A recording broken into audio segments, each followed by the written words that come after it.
আসসালামু আলাইকুম, আশা করি সবাই ভালো আছেন। আজ নিয়ে এলাম ইলিশ পটল ঝোল। রান্না মাশাআল্লাহ খুবই মজাদার হয়েছে, সো সাথেই থাকুন।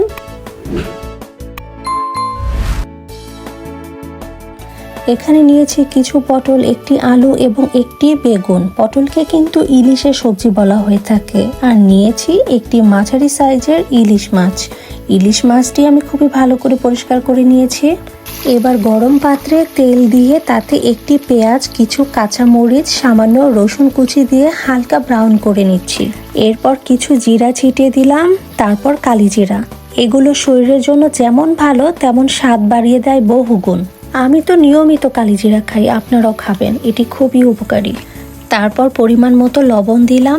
লবণ আগে দিলে পেঁয়াজ তাড়াতাড়ি নরম হয় এবং তেল ছিটে আসে না। ভালোভাবে নেড়ে নিচ্ছি। অলরেডি প্রায় ব্রাউন কালার হয়ে আসছে আমার পেঁয়াজ মরিচগুলো। তারপর এখানে একটা টমেটো কুচি ছেড়ে দিলাম। টমেটো এই মুহূর্তে ছেড়ে দিলে রান্নার কালার এবং টেস্ট অনেক বেশি হয়। টমেটো নরম হয়ে গেলে এখানে আমি সামান্য পানি দিব। যেহেতু আমি একটু পরে মশলা দিব, মশলার আগে একটু পানি দেওয়া ভালো, তাতে মশলার ঝাঁজ ছড়ায় না।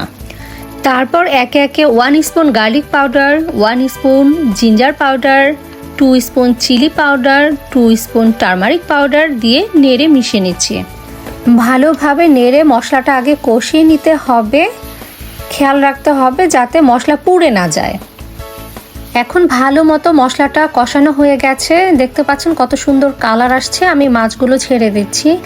ইলিশ মাছ সাধারণত কারির ক্ষেত্রে কাঁচা রান্না করাটাই বেটার ভাজার চাইতে। ভাজা মাছ তো অবশ্যই মজাদার হয়, তবে কারির বেলায় না ভাজলেই ভালো। ভেজে রান্না করলে কারির মধ্যে ইলিশের গন্ধটা যতটা না পাওয়া যায়, কাঁচা রান্না করলে মানে না ভেজে রান্না করলে বেশি গন্ধ পাওয়া যায়, যেটা কারি অনেক বেশি সুস্বাদু হয়। ইলিশ মাছ যেহেতু নরম, তাই বেশি একটা নাড়াচাড়া করা যাবে না। বরং ইলিশ মাছের এক পিঠ হয়ে যাওয়ার পরে সাবধানে উল্টিয়ে আরেক পিঠ কষাতে হবে। অল্প কিছুক্ষণ কষানোর পরেই ইলিশ মাছ উঠিয়ে ফেলা ভালো, তাতে ভেঙে যাওয়ার সম্ভাবনা কম থাকে। আমার তো ইলিশ মাছ খুবই পছন্দ। আচ্ছা, কার কার ইলিশ মাছ আমার মতো পছন্দ আমাকে একটু কষ্ট করে কমেন্টস করে জানাবেন প্লিজ। এবার আমি সাবধানে ইলিশ মাছের টুকরোগুলো উঠিয়ে নিচ্ছি। আমার তো দেখে এখনই খেতে ইচ্ছে করছে, এত সুন্দর ইলিশ মাছের ফ্লেভার আসছে। যদিও আমার সবচেয়ে ভালো লাগে ইলিশের পটল দিয়ে রান্না আর হলো সর্ষে ইলিশ।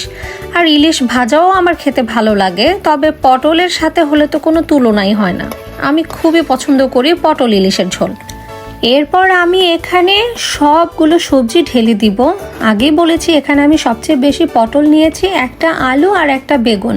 মজার বিষয় হলো আমার এই সবজিগুলো বাংলাদেশ থেকে এসেছে, আমার এক ফ্রেন্ড নিয়ে এসেছে। আমি তো ভীষণ এক্সাইটেড, অনেক দিন পর বাংলাদেশি টাটকা টাটকা সবজি খাবো, তাও আবার ইলিশ দিয়ে। এবার সবজিগুলো আমি ভালো মতো নেড়ে চেড়ে মশলার সাথে মিশিয়ে নিচ্ছি। চুলার আঁচটা মাঝারি থাকবে, মানে মিডিয়াম থাকবে। চুলার আঁচ যদি মিডিয়াম থাকে তাহলে কিন্তু সবচেয়ে ভালো কষায়, সেটা মাছ হোক, মাংস হোক বা সবজি হোক। তাই সবসময় চুলার আঁচ মিডিয়াম করে কষাতে হয়। আমি এবার ঢাকনা খুলে চেক করব কি অবস্থা, কতটুকু কষলো। আধা সিদ্ধ হয়েছে, পুরোপুরি এখনও ভালো মতো হয়নি। আমার পুরোপুরি এটা কষাতে মনে হয় 20 মিনিটের মতো সময় লাগবে, 15 থেকে 20 মিনিট। এরপর আমি আবার ঢেকে দিব।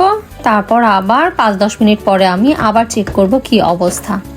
ঢাকনা দিয়ে ঢেকে দিয়েছিলাম, এখন আমি আবার ঢাকনা খুলে দেখে নিচ্ছি কেমন হলো আমার সবজিগুলো। হ্যাঁ, একদম সিদ্ধ হয়ে গেছে। এখন আমি এখানে ঝোল দিতে পারি। ঝোলের জন্য আমি একটু গরম পানি ইউজ করব। আপনারা যতটুকু খুশি আপনাদের প্রয়োজন মতো ইউজ করবেন। আমি এখন নেড়ে দিচ্ছি। নেড়ে এখন আমি আবার ঢেকে দিব। ঢাকনা খুলে দেখি আমার কারি ফুটে উঠেছে। এ পর্যায়ে আমি মাছগুলো ধীরে ধীরে ছেড়ে দিব। একে একে মাছগুলো ছেড়ে দিচ্ছি। মাছগুলো ছেড়ে দেওয়ার পর আমি আবার ঢেকে দিব, যাতে মাছ সহ আবার ফুটে ওঠে। এবার বেশিক্ষণ সময় লাগবে না, চুলার আঁচটা এবার বাড়িয়ে দিব। এবার বড়জোর 10 মিনিটের মতো লাগবে। বাস হয়ে গেল। দেখি এখন কি অবস্থা হয়েছে। ভালোই হয়েছে মাশাল্লাহ, প্রায় হয়ে গেছে। আমি এবার একটু লবণ চেখে নিব। ইয়াম্মি, অনেক মজা হয়েছে। যেহেতু হয়ে গেছে এখন চুলার আঁচ কমিয়ে দিতে হবে। চুলার আঁচ কমিয়ে দিলে যেটা হয় তখন হলো তরকারির কালারটা অনেক সুন্দর আসে এবং স্বাদটা আরও বেশি বাড়ে। কিছুক্ষণ চুলার আঁচ কমিয়ে দেওয়ার পরে ঠিক এমন একটা কালার চলে আসে। আমি এইবার এটা পরিবেশন করব। দেখেছেন কত সুন্দর একটা পটল ইলিশের ঝোল হয়েছে। এবার আমি ধনেপাতা অ্যাড করেছি। কেমন হলো অবশ্যই আমাকে লাইক কমেন্টস দিয়ে জানাবেন। ধন্যবাদ সবাইকে।